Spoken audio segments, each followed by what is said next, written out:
And I was raised right, and I was told ladies first. So, Mayor, the first question is going to be to you. Keeping with that theme of how you all collaborated on Metro funding, can you tell me how you all pulled that off from your perspective? Well, sure. I think actually early in my tenure, we were at one of these breakfasts talking about Metro funding. And I wanted to make the point with my colleagues that we on the stage could solve the problem. And we should try to do it in our first terms. And that was really the focus that we had in our administration. We regard Metro as the critical link to how our region grows. Kim couldn't be more right.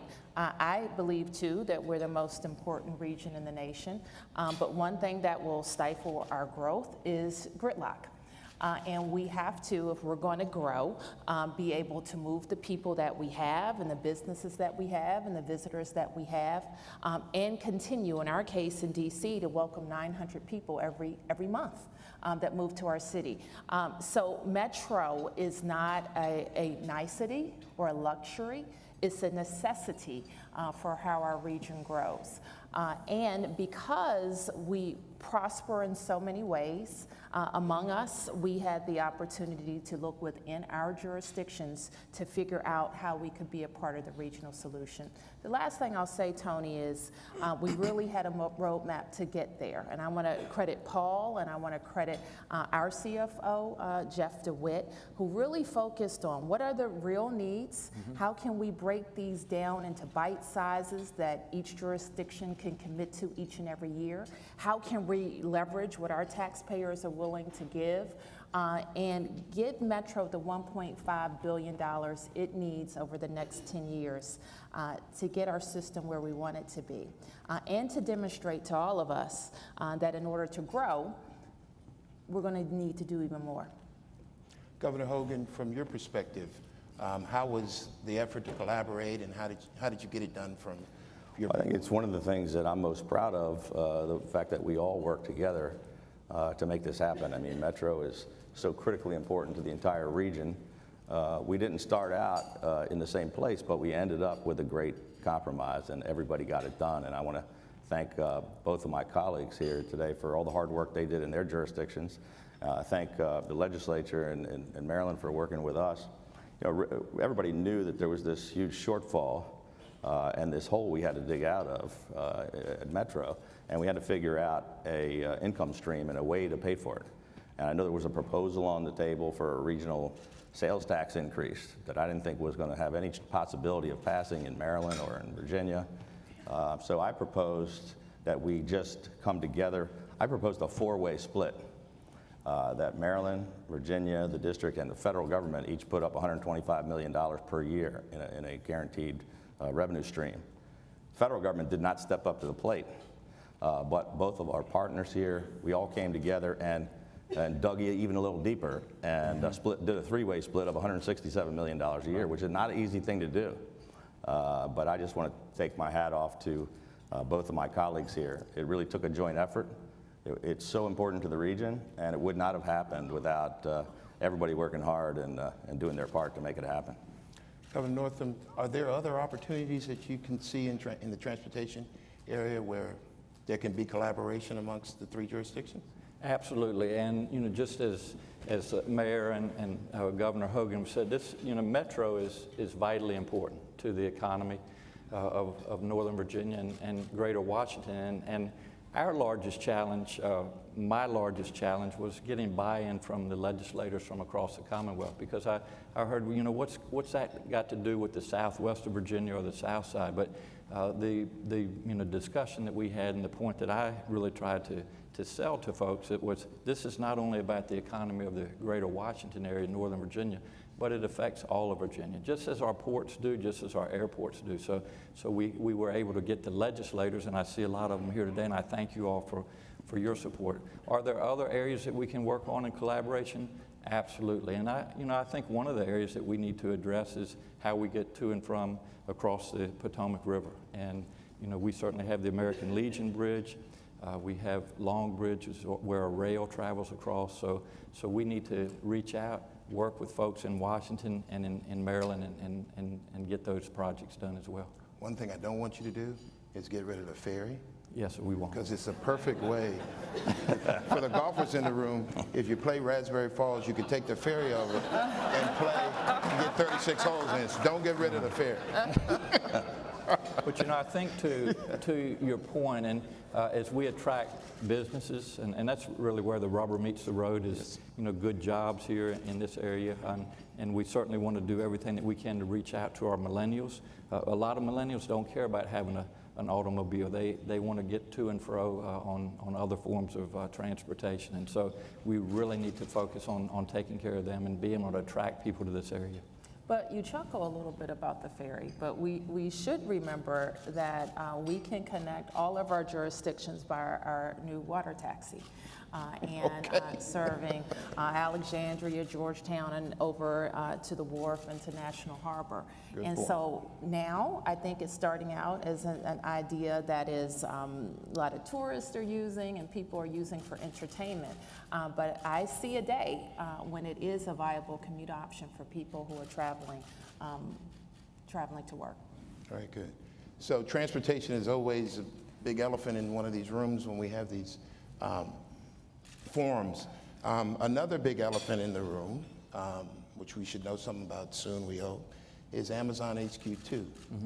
Can you all talk about your views about what Amazon is doing, and you got any inside scoop that you can share with the group? Governor Hogan, you want to take that? I'm glad you asked, because I'm going to reveal the inside scoop of what's happening this morning. Everybody's no. Look, I think this is another area that I'm proud of my colleagues on. We really all came together while we made very aggressive pitches for our own individual jurisdictions. We also all agreed that we were going to work together as a region to try to attract Amazon. I mean, this is a $17 billion a year economic impact, 50,000 direct jobs, 50,000 additional spin-off jobs, so 100,000 jobs for the region, and high-paying jobs, $100,000 a year average. So this is the biggest economic development opportunity of our lifetime. And I think one of the reasons why all three of our jurisdictions are on the short list is because of not only did we all put together really good efforts in promoting our jurisdictions, but we worked together as a team, which other places did not do. I think if you look at New York and New Jersey fighting each other, that's kind of making them not look as attractive. I think look, we put the best proposal we could possibly put. I left it all on the field. I'm going to say I think we're going to get it in Maryland. All right. But having said that, this is the best region for them to be. And whichever area they decide on, I'm fine with all three. Not somewhere else. We don't want to send them out another part of the country. But it's going to help the entire region. Transportation is a big part of it, which is why we're building the Purple Line, $5 billion connecting Prince George's, Montgomery County. We're tying together Metro, Amtrak, the MARC train system. We just proposed the largest P3 transportation projects in the world, $9 billion, improving 270 and 495. We also just signed an MOU with the Department of Interior for the widening of Baltimore-Washington Parkway all the way from Washington to Baltimore. All of those things added into making the region more attractive, and it's going to help transportation throughout the region, and it's going to help us attract people like Amazon. Governor, what's your view on Amazon? There's no question that we compete with each other. I mean, Larry and I can't even agree on where the crabs come from in the Chesapeake Bay. I'll let you in a little secret, both places. But I think that the message that we have sent collectively is that we're open for business here in the greater Washington area. And while we've talked about transportation, that's certainly important. I know all three of us have had discussions about affordable housing, which is very important. But I really think what is the most attractive asset that we have is our talented workforce. And I have talked to so many businesses, whether it be Amazon or businesses that are starting in Virginia or wanting to come to Virginia, and they tell me, Ralph, if you can train the 21st century workforce, we will come. And we have collectively, I think, really made a great effort in that direction. And so I think we've put a good package on the table for Amazon. We're anxiously waiting. I don't have any news this morning, but I would love to see them come to this area. And I think whether they come to Virginia, Washington, D.C., or Maryland, it'll be a tremendous boost economically for us in the greater Washington area. Mayor? I just think it's incredible, as the governor said, that we're in every conversation, and we're not just in the conversation, we're at the tops of the list. I mean, for a while, we couldn't go anywhere without talking about Amazon, and we were considered 1, 2, or 3. And for us, I just think that's remarkable for a region that's known for government, and White House and Congress and this, that, and the other. Now we're known for tech. And not only is that good for right now, it's good for the next 10 years, the next 20 years, about how we diversify and grow our economy. We have to have a new industry. The federal government isn't getting any bigger. And so our team has been very focused on our 10-year economic strategy about how we diversify that economy. And our play is tech in DC. And that seems odd to people. When you go out to Silicon Valley, they don't think of DC as tech. But the other thing that's very good about being in the top 1, 2, or 3 in the Amazon discussion, it's not just Amazon that we're pitching to.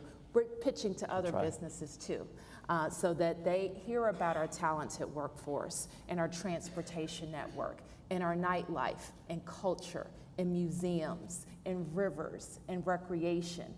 And they know that, you know, we love the government. I do government, I do politics, but we're more than that. We're a collection of wonderful communities and neighborhoods where people can have a great quality of life.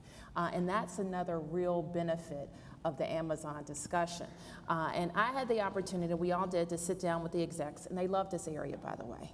And you all are great ambassadors for us too, so thank you for that. And really have them understand what we have to offer in DC. But I also know that if they made the terrible decision not to come to our region, all of the spots that we've offered up, we're going to be able to attract great businesses too. And this has been just a great exercise in pitching what we have to offer. I'm proud of our city and my team who put together a great proposal. But all of us should be proud of how far we've come. That here we are, DC, being known for tech and attracting a great tech company.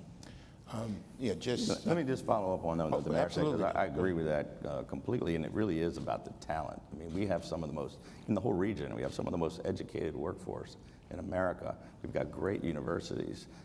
That's a big selling Yes. point. And I agree with what the mayor just said about, look, I don't even want to think about it because we are going to get Amazon, but let's say it didn't happen. We're going to bring in other people just because of all the efforts that we've done together. All these transportation improvements that we're talking about, all the pitch about our universities. We've got the most educated workforce in America. You know, we're trying to get people the skills they need for the jobs of the 21st century. We're going to attract more and more businesses. You know, Maryland currently is #2 only to Silicon Valley in tech jobs. We have 12,000 IT companies. We have 1,200 cybersecurity private sector companies. And between Virginia and Maryland, we have all of the federal assets relating to cyber. So people do think of Washington as a government town, but we've been all working very hard to diversify our economies and to try to become more than, we love having the federal government's presence. We do. But we need more than that, and we've been diversifying our economy mostly with tech, with cyber, with the life sciences and biohealth. And it's been working. The growth has been incredible. We've added 100,000 jobs. We went from 49th out of 50 states in overall economic performance to top 10 in America.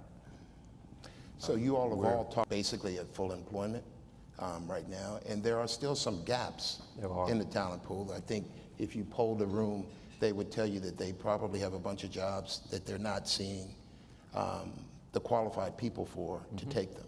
So what are you all doing specifically to address that? Governor Northam, you want to take that first? It's a great question, and I think Governor Hogan touched on it. You know, we cannot any longer be dependent on one industry per region, and certainly in this area, we've always been dependent on the military and government contracting, and we always will be, but with some urgency, we have to diversify. And he's mentioned some of those. Another area I would say is healthcare.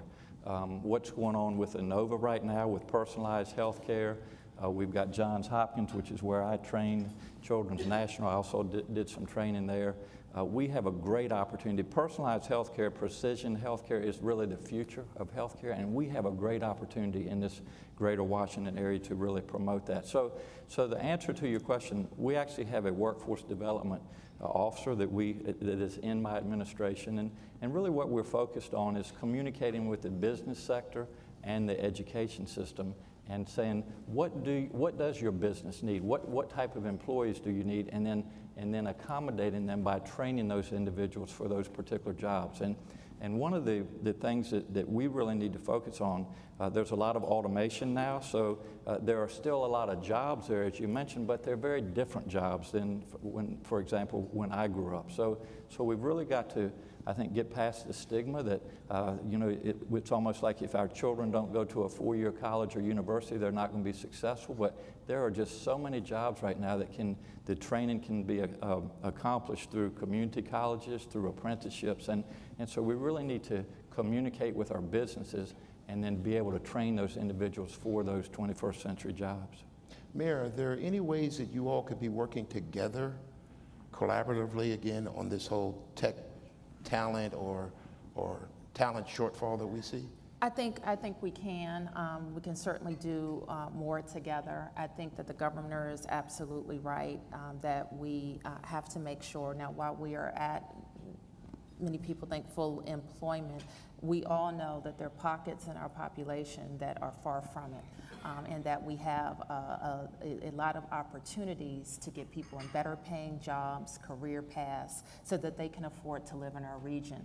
And our region is, as fast as we're growing, the pressures on housing costs and transportation costs and just everyday living continue to grow as well. So we have to focus on how we get more money in people's pockets.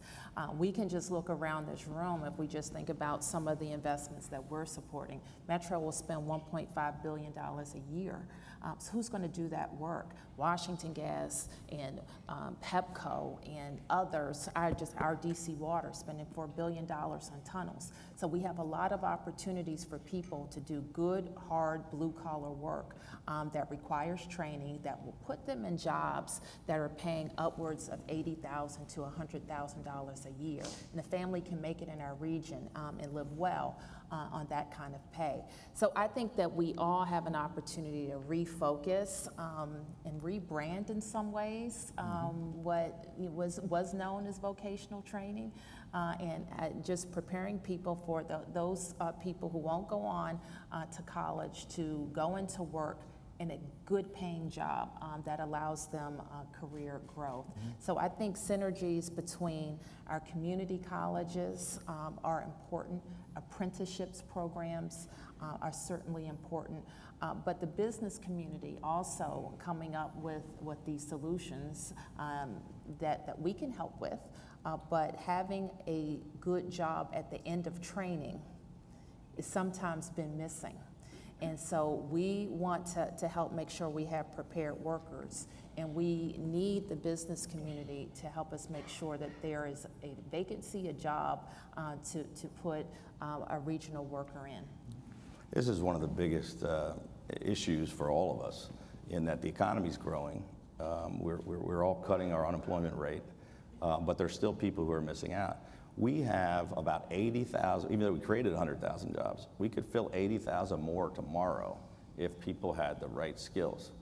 Every single day, I talk to business people all across our state in every different industry practically, advanced manufacturing, cyber, in the life sciences, in all the tech fields, who say, we would hire people right now if we could get them. So we're all focused on how do we provide the skills for the 21st century jobs, because there's a disconnect. We have some people with 4-year degrees that can't find a job, and yet we've got good $80,000, $100,000 a year jobs for somebody that could get a 2-year education. So we just came up with a Promise program where we're going to be able to pay for community college for anybody who wants to go. But we've also taken our universities and made them kind of refocus on what they're trying to emphasize. We're trying to create more and more jobs out of the fields that really need them rather than ones that there's no demand for. And we're working with the private sector to design. We have a pretty advanced, nationally recognized program called EARN, where we're letting the private sector companies design the training. And we're paying for it out of state and federal dollars. So we're doing it at the community colleges and at other places, but we're training them for the skills they need rather than for something they don't. It's apprenticeships, workforce development, job training, and refocusing who's getting what kind of degree. And some of them can be a certificate, some can be a 2-year degree, some can be a 4-year degree, advanced degree. But we've just got to be working towards the jobs that are here now and the ones we're going to have in the future. One of the things some of the business organizations have been working on recently are smart cities, and that can mean a lot of things to a lot of people. But I believe each of you all have some focus on that area. Governor Northam, do you want to tell us about what you're doing in the smart cities area? Well, absolutely, and we've been reaching out, and again, it's important to communicate with the business sector, and that's why I'm just so glad that all of you all are here today to give us the input we need. But obviously, the smart cities to use innovation to make things more efficient for our cities, and again, that's a broad topic. But as we move forward, that's certainly something we're focused on. Are there any new technologies that you all see as benefiting the region in terms of smart cities? Well, I think that our approach is to try a lot of different initiatives and see what works and what sticks in our jurisdictions. We're partnering with our bids, for example, a demonstration project now that's looking at trash cans. Can we be more efficient in picking up our litter cans? And if that will help us with traffic congestion in the downtown, if we can be more efficient, those things are important. I put together a working group on autonomous vehicles. This is one of those technologies that's way out there. We don't know how fast it's going to come to market, but we are getting ready, and we want to have the regulations there and set. I've also tried to focus my team on, I think, an area that doesn't get as much attention, and that's how you use technology in the human services. And I think we have a lot of room to grow there. We all are responsible for distributing benefits at one level or another. Why do we still have people standing in line to get into a service center when almost everything can be done on an app? So we need some of the brightest technology minds focused on how we can get a better use of technology in the human services. I mentioned earlier that we're second to Silicon Valley in tech. So there's a whole lot of technology out there, but the smart cities is, hey, by the way, I think all of us have smart states too. I mean, smart city and smart state. But this new technology is really what it's all about. The smart cities in Columbia, the Howard Hughes Corporation is building a new city in the urban core of Columbia. And it's all being done as a smart city. But even smaller towns like Seat Pleasant, which is just over the border outside the district, it's a small town, but they're way advanced, and that it's a smart city that's been nationally recognized for smaller towns and municipalities, and they're doing great things. But the new technologies that are out there span almost every area that we're dealing with, from healthcare, new discoveries that are happening at NIH and Johns Hopkins and other places that we're about to revolutionize healthcare. On transportation, we talked about. We're fixing all the roads, we're building transit. But we're also looking at really advanced technologies like the possibility of maglev or Hyperloop, of high-speed rail from Washington to Baltimore as the first leg, and then on to New York. So it's very advanced. It's maybe disruptive technology for some folks, but we're doing the immediate stuff and looking toward the future. It seems like in this town it is nothing but partisan bickering, certainly at the federal level. The business community doesn't think they thrive in that kind of environment, as you all know. We talked about a few areas where you all have collaborated. What do you all each see as the keys to having bipartisan success? Because each of you in your own way have been able to do that in your different jurisdictions. And given that the business community is very much interested in that, tell us about the bipartisanship efforts you've had and how they've been successful. Well, I think there's no question that there's dysfunction right now in Washington, and so many good things are happening at the state level. For example, in Virginia, we're now number 4 in the country as far as the state in best to do business. We were 1 not that long ago. 2 years ago, we were 13th. Last year, 7th. But just creating a friendly business environment at the state level has been very important. You know, one of the things that I brought to Richmond as the 73rd governor was civility. People are longing out there for people to sit down and put the politics aside and agree to disagree, but do what's in the best interest of, in our case, of Virginia. And so I, as a Democrat, work with both a Republican House and Senate, and the only way to get anything done is to sit down and shut the door and talk about what's important for your state, what policies are important. And you know, as long as you're talking about good, strong policies, then people from both sides of the aisle can come together and work on it. And that's what we've been able to do. And we mentioned the funding for Metro, $154 million, to be able to get health care expanded in the Commonwealth of Virginia. That's something we had been working on for 5 years. But you do that by sitting down and bringing people from both sides of the aisle together. So you know, I think we've done some good things in the first 7 months of my administration. We've got a lot of potential to do a lot more in the next 3.5 years. This is probably, we've talked about a lot of important issues, but this is probably the one I'm most passionate about, probably more important than even some of the other things we talked about. I mean, there's complete dysfunction in America, in politics. In Washington, it's broken. Not your part of Washington. Right, that's right. Your part is running good. Thank you, Governor. Yeah, it's the other part of Washington. And you know, and there's really plenty of blame to go around. I mean, you can't point fingers at the president, the Congress. People are angry at Republicans, they're angry at Democrats. This hyper-partisanship where nobody ever sits down together to work on common sense bipartisan solutions, that all they do is kind of try to score points and call each other names and throw rocks back and forth. And people are disgusted with it. People that are Republicans or Democrats. It's why I got involved in politics. I've never held office before. I was a small businessman. I was so frustrated with what was going on in our state that I put together a nonpartisan organization called Change Maryland, made up of Democrats, Independents, and Republicans. How I got elected in a state that's 2.5 to 1 Democrat. There's 26% Republicans. But we've came into a legislature that's more than 2/3 Democrat majorities. They can override every single veto, and we've accomplished incredible things. January 15, when I was getting sworn in, long before the dysfunction of today, I said in my inaugural speech, you know, the politics that have divided our nation need not divide our state.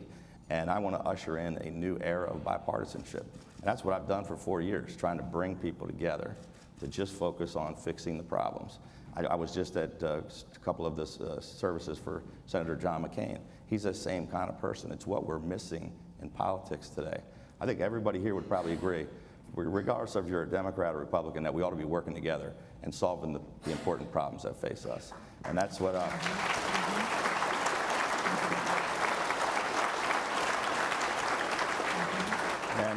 and lastly, Governor Northam and I, you know, are active in the National Governors Association. You were just elected. I was just elected as the vice chair. I'm the chair-elect, so next year I'll be the chairman of all 50 governors. It rotates Republican, Democrat. I can tell you this is an organization the opposite of Congress. We all sit down together, Democratic governors, Republican governors, as you know, CEOs of our respective jurisdictions, sharing best practices and ideas. And frankly, and I think Governor Northam would agree, you can't tell the Democrats from the Republicans, and nobody's fighting about anything. We're just talking about how did you solve this problem in your state. It's kind of what we need in Washington, and maybe the governors can provide a little leadership and straighten these guys out here. Mayor Bowser, you've got a uniform party system,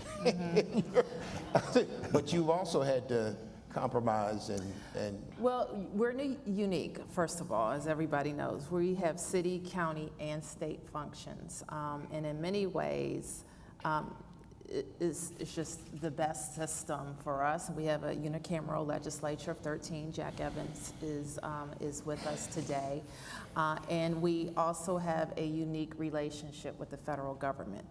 Unique in a very bad way in that we don't have 2 voting senators to represent us, which we want to change. It would be better if our region had 6 senators instead of 4 senators. We can agree with that, can't we? That'd be good. Yes, thank you, Governor. And so Mayor, as a DC resident, I agree with you. Thank you. But our bipartisan kind of exercise in the last 2.5 years has been working with the White House, because we do have a different relationship with the White House and Congress than my colleagues do. And my approach is, no matter who's in the White House, we have to work with them.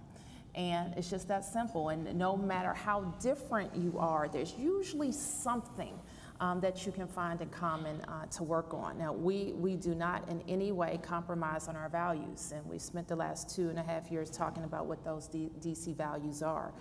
Diversity is a huge strength for us, and protecting our residents is a huge strength. People being able to exercise their religion and love who they love, and all of those things are important values, and we don't compromise on them. But the federal government has things that we need and that we want. And we focused on how to work with this White House on real estate, for example. Have a person who does real estate in the White House focus on real estate. And so we have a few big items. Franklin Park is in the works. We work with the Commonwealth on the bridge that the federal government owns that connects our jurisdictions that's falling in the river. And now we have a solution that they're going to fix it. RFK has to be resolved, and we think that the president should resolve it so that we have control of the destiny of that piece of land. So I try not to get in, well, I get involved in it sometimes, but sometimes I have to. But our focus is on running our city, making sure we have a well-run city, and making sure that the federal government does its part. Governor Hogan is exactly right. They have a more outsized presence in our jurisdiction and bigger responsibilities when it comes to transportation. I think 40% is the number of federal workers that move on our metro system every day. 40% of the workers. We have the responsibility. Which is why we need them to pay more money for They need to Metro. pay their fair share, and they don't, to be clear. We welcome, shall I say, visitors that want to demonstrate in our city and use our roads and use our facilities and our public safety. So we want the federal government to play its fair role in that as well. And all of that has to do with reaching out across the aisles. My team, Beverly Perry, who's here, who leads our intergovernment efforts, in the last Congress, for example, we hosted the first ever to welcome the new members. And a number of the business groups here hosted with us to welcome the new members of Congress and the new leadership to say, this is who we are as a region. And we want you to know about our businesses, about our people, about how we grow, about how we're well run, and have that relationship. So I think you have to be, no matter who's in the White House and Congress, proactive in your relationship, which is what we have done, and define it. Don't let them define us. We define ourselves, and let them know how we can work together to our mutual benefit.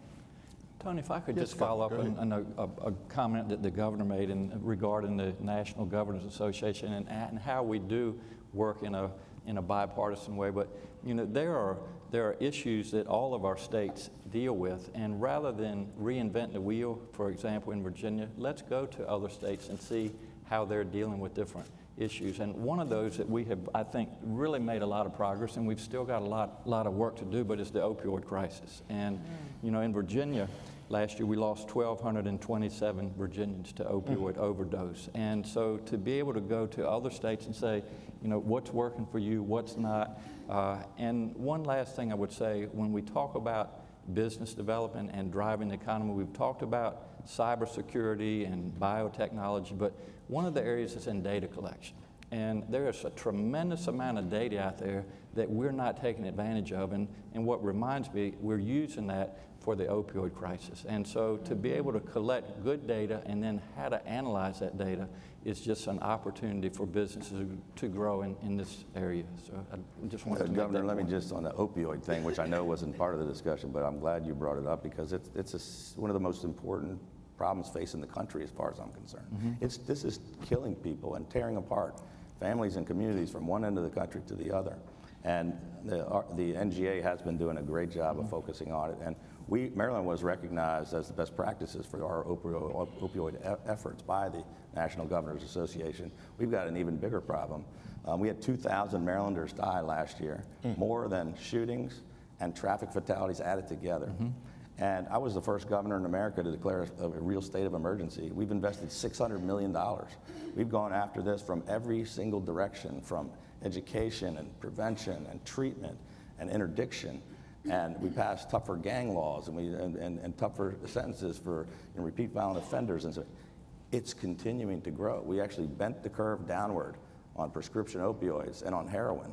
But these new synthetics, fentanyl and carfentanil, 70% increase coming in from China and Mexico, and it's just killing people. It's more, 50 to 100 times more deadly. And the National Governors Association has been pushing Congress and the White House, because this is going to take cities, counties, states, the federal government, all hands on deck, or we're going to continue to have people dying across America. Just want to follow up on the lawyer has to come at me every now and then. So, some of the biggest litigation out there is about protecting that data. Yeah. And I would bet every business out here has massive amounts of data. To the extent you all at the state level, certainly at the federal level, can help protect that data. Absolutely. That is very, very, very, very important, because we are collecting massive amounts of data about each other all the time. So where's my COG friends? I want to recognize COG. But I don't see Chuck. Where's Chuck? Chuck back. So when I saw this data, I was a little stunned by it. But COG has said that we're going to get 1.5 million additional people and 1.1 million additional jobs in the next 20 or so years. Where are they going to live? Can you all, someone touched upon it briefly, housing, but tell me what you all are doing in the area of housing to deal with this growth that we're going to have. Well, they're going to live in Virginia. And work in Virginia. Well, we've been working to make it more affordable in Maryland. It's a great question. And, we talked about workforce development, we've talked about transportation, but to your point, where are these individuals going to live? And so, we actually have our Department of Housing and Community Development that falls under our Secretary of Commerce, and something that we're addressing aggressively. And the people that we were talking about salaries of $90,000, $100,000 and up, it's not going to be as much of a challenge for them, but what about those that are making $40,000, $50,000, $60,000, like our teachers, like our first responders, like the people that work in our schools? We need to make sure that we reach out and have places for them to live, because what ends up happening, as everybody knows, is they can't live near where they work, and they're an hour or 2 hours away, and that's just not acceptable. So certainly a challenge that we have, but when we talk about, you talked earlier about Amazon, but whether it be Amazon or any other business, these people are coming to this area, and we've got to deal with the transportation, we've got to deal with the workforce development, and we've got to deal with the affordable housing. I'm sorry. Go ahead, Mary. No, I was just going to say, I think this is one of the biggest challenges that we have with transportation and affordable housing, but also just affordability in general. And housing is a big part of that. And I think together we have to set a big goal as a region, much like the conversation around Metro. It's going to take a huge investment from all of us to get there. One thing that I have done in the last 3.5 years is double the amount of money that the district puts towards one tool that we have, our Housing Production Trust Fund, which is incredibly effective. So $100 million a year goes into a pot to make economic development projects more affordable. So we basically are buying down units and requiring that a certain number of those units are affordable, that are below market. And just that commitment and the consistency of that commitment and getting those dollars at the door has allowed us to produce over 5,000 units. Now, if we can multiply that impact for us, and I think that we can because we're getting more efficient, and we can spread that type of commitment throughout the region, then we're going to start seeing the types of numbers throughout the region that we need to see. And we need housing produced at every level, for people with the very lowest incomes, incomes all the way up, so that we're spreading that demand across all types of new housing. But that's going to be key also to how we can continue to attract young workers. Governor Well, Hogan? we talked about all the great things that are happening in our region, and we've kind of created this problem in that the region is so good. We have the highest median household income in America. The whole region is doing well, and some people are making a lot of money and they can afford to live here. We're one of the most difficult places to live in the country, price-wise. People are happy that the values of their homes are going up, but workforce housing and affordable housing is in short supply, and we are all focused on this issue. I mean, we've recently done, I think, $400 million of affordable housing in Prince George's and Montgomery County alone. We took about $120 million and leveraged that with $1.5 billion in private sector money spread out throughout the region and the corridor. And I think we've created 15,000 new affordable units. But it's not a drop in the bucket when you talk about we're going to have 1.1 million, 1.5 million new people living here. Where they're going to live is going to take not just those issues, but the transportation issues. Where are we going to put this? People don't want growth. So it's going to have to be more density in certain places and smart growth policies. And it's going to be very difficult to accommodate, and we all have to work hard to make it happen. So I started with the mayor. I'm going to end with her.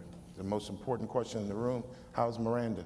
She's very good. Thank you for asking. And Tony's talking about my 3-month-old, and we had the great opportunity to invite Hoda Kotb from the Today Show to come visit with us, and it aired this morning. She'll be baptized on Sunday, and on Monday she goes back to being just a normal baby girl.